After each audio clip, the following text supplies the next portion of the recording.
Guys, what is victim mentality? What is it to be a victim?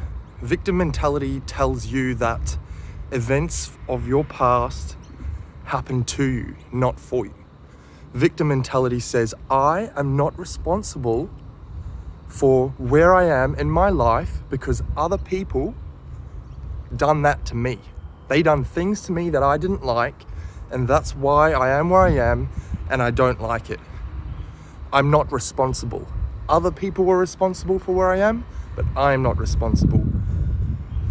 Victimhood could be ruling your life and taking away your power, stopping you from living in a positive way, because if you're living in a way that says that where I am and events from my past were out of my control, then you've disempowered yourself to take control of the events in your future. If you look at what happened yesterday and last week and last year and 10 years ago, and you're resentful and you're regretful and you're angry and you're frustrated and there's all of these things that you feel about what happened back then, how are you supposed to feel like you have the capacity to control what's going to happen tomorrow and next year? How are you supposed to lead a life that you want to live if you're looking into the life that you have lived and say, all of that stuff happened to me, it's not my fault? You've disempowered yourself. You can't live the life that you probably want to live as long as you stay a victim. How do you overcome victimhood mentality?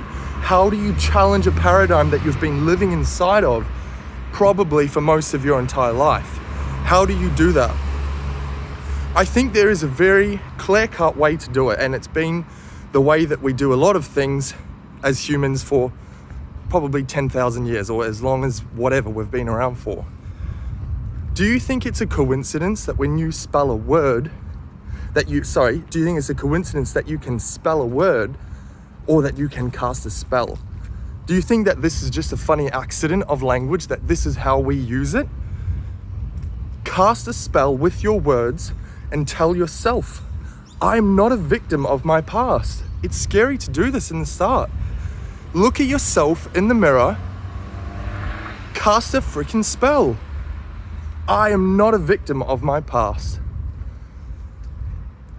I will let go of my anger, my resentment, and my regret from the past, because I know that why I am here today is because of all of those things, and they have enabled me to learn, and they have enabled me to live a richer life.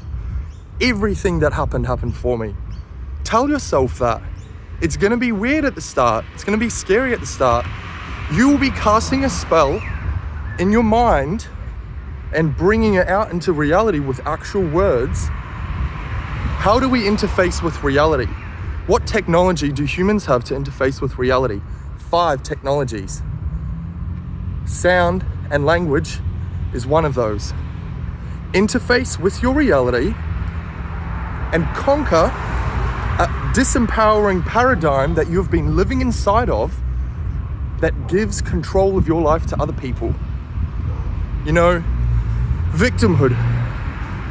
How can I explain victimhood in a way that goes, that's why victimhood is wrong? Victimhood is like the forest saying to the birds, how dare you shit in my woods? How dare you come to my woods and shit? Where do you think the forest came from? Where do you think the forest was born from? The forest was born from the bird's shit, right? You can look at that situation and say, this is disgusting, this is not fair. This is my area. I'm the woods, it's beautiful. How dare you bring your shit in here? But you miss the whole point if that's how you want to view it. If you're the forest and you tell the birds to stop shitting in your woods, what happens? You fucking die. You don't live anymore. Because the shit in the woods is directly bringing you life force. This is your past, and this is the events of your past. Do you have the courage to reframe the way that you're looking at it to empower yourself to see a positive future and to manifest that positive future? Peace and love.